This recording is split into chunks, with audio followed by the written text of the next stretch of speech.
Olá! Na primeira aula, vamos ver o que é linguagem, o que é língua, o que é discurso e começar a analisar o efeito da linguagem na sociedade. Me acompanhe.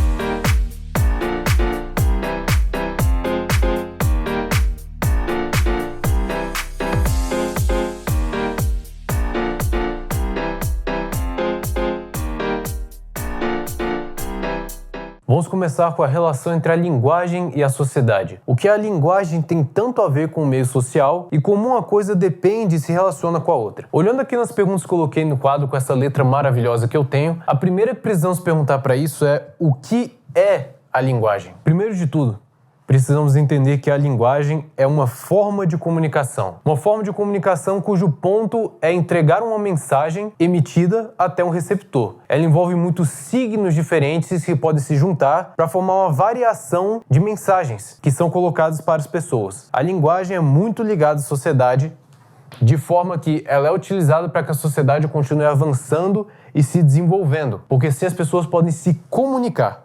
A linguagem pode ser transmitida de formas verbais e não verbais, isso faz parte da comunicação em si e a linguagem é um elemento para isso. Também precisamos perguntar o que é a língua em si, porque enquanto a linguagem é uma forma de comunicação, a língua é uma ferramenta específica para que essa forma de comunicação possa ser usada. Ou seja, enquanto a linguagem é uma forma de comunicação, a língua é um sistema de comunicação. Ela consiste em várias regras que são próprias de certa sociedade, de certo grupo, e que juntas formam vários fonemas, várias formas diferentes de comunicação, que são específicas daquele grupo ou daquela sociedade ou daquela história. É por causa disso que nós temos mais de uma língua no mundo. Elas foram se desenvolvendo com o passar de como a sociedade daquele local ou daquele momento histórico precisavam. As linguagens de raiz latina, as linguagens de raiz anglo-saxã, etc.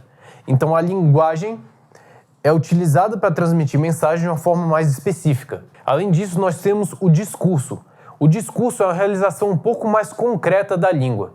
É colocar a língua em ação para poder transmitir uma mensagem diretamente para alguém que vai receber essa mensagem. Então, o discurso é o ato de se usar a língua. Ele é colocando a língua em ação que o discurso acontece. Nós não estamos falando do ato de discursar, por exemplo, em uma palestra, por exemplo, em uma aula. Nós estamos falando do discurso em si, de como se transmite uma mensagem quando se fala para alguém, discursando aquela mensagem, discursando o que se quer transmitir. Assim, como se pode perceber, é a sociedade, o meio em que as pessoas estão, que vai variar o uso da língua e o uso da linguagem, assim variando como o discurso se mantém e se coloca entre as pessoas. Dependendo de como as pessoas precisam transmitir alguma mensagem, a língua vai ser organizada de uma forma diferente e a linguagem vai se relacionar com a sociedade de uma forma diferente. Mesmo assim, nós temos algumas coisas que são um pouco mais constantes nos discursos, algumas coisas que se conservam entre as variações. Esse é o fenômeno da conservação da língua, que entra em contrapartida com o fenômeno da variação da língua. Nós temos aqui um exemplo claro de como isso acontece quando nós olhamos para o Brasil. Existem algumas partes da língua portuguesa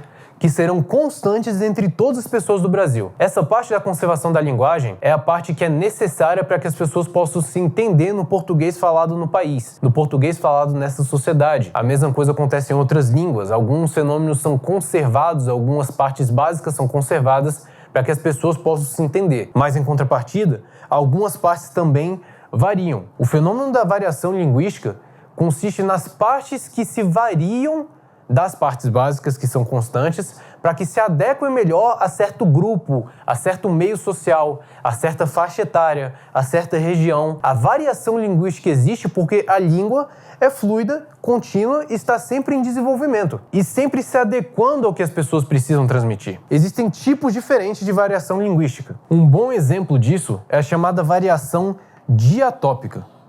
Ela consiste nas variações regionais da língua portuguesa, as variações que se encontram de um lugar para o outro e que são tão identificadas por meio de palavras diferentes ou de sotaques diferentes. Esse tipo de variação, que é determinado muito mais pelo local onde uma pessoa nasce e começa a falar como todas as pessoas que estão lá, é chamada de variação diatópica. Um exemplo disso é aquele velho debate se aquela comida, que eu não sei caracterizar de outra forma a não ser chamando biscoito, se chama biscoito ou bolacha. Nós temos outros exemplos disso também, mas isso é só um exemplo de como, dependendo da região, certa palavra, certa definição pode se alterar de alguma forma, mas mesmo assim mantém algum significado comum entre as regiões. Isso é normal de uma mesma língua. Nós temos também a variação diastrática, que é uma variação muito mais ligada a grupos sociais, a camadas sociais diferentes. Jeitos diferentes de falar certas palavras ou jeitos de falar frases inteiras, dependendo do grupo social que a pessoa está inserida, estão nessa variação. Um exemplo é a linguagem que, de acordo com a gramática, não seria tão formal, eu vi ela. E, de acordo com a gramática, o mais formal seria eu a vi. Você, ao longo da sua vida, vai encontrar pessoas que falam dos dois jeitos. Já já nós vamos entrar em detalhes sobre isso. Mas para essa ciência, na análise do desenvolvimento da língua, não existe bem um jeito muito errado. Existe, na verdade, um jeito diferente, um outro jeito diferente, um terceiro jeito que é diferente. E isso é o fenômeno da variação linguística. Aqui, no caso, a variação por grupo social ou por grupo que a pessoa se encontra imersa. Nós temos também a variação diafásica, que na verdade é uma variação de momento, de situação e de lugar. É uma variação muito mais relacionada ao que é ideal e a maneira ideal de se dizer, dependendo do contexto em que você falante está inserido. Um bom exemplo é a diferença que nós temos de uma conversa de bar para uma conversa, uma forma de dizer dentro de uma palestra acadêmica. Não se diz do mesmo jeito, não se fala do mesmo jeito, não se diz as mesmas coisas. Em uma conversa só entre amigos e uma conversa só entre profissionais que não se conhecem, por exemplo, não se fala do mesmo jeito. Em uma conversa de bar e dentro de um ambiente acadêmico, por exemplo. Esse tipo de variação da língua, que é a mesma língua sendo usada de outras formas, é a chamada variação difásica. Bom, como nós podemos perceber aqui, existem várias formas diferentes de dizer o português, várias formas de adequar a língua e o discurso à sociedade ou ao meio social em que se insere. Não é, para essa ciência, que exista de fato uma forma que seja errada. Só formas que são diferentes, como eu já falei. Lembre-se sempre que julgar uma forma diretamente como errada, julgar uma pessoa porque ela está falando de uma forma que se acha errado, vai fazer com que uma pessoa possa entrar no que se chama de preconceito linguístico.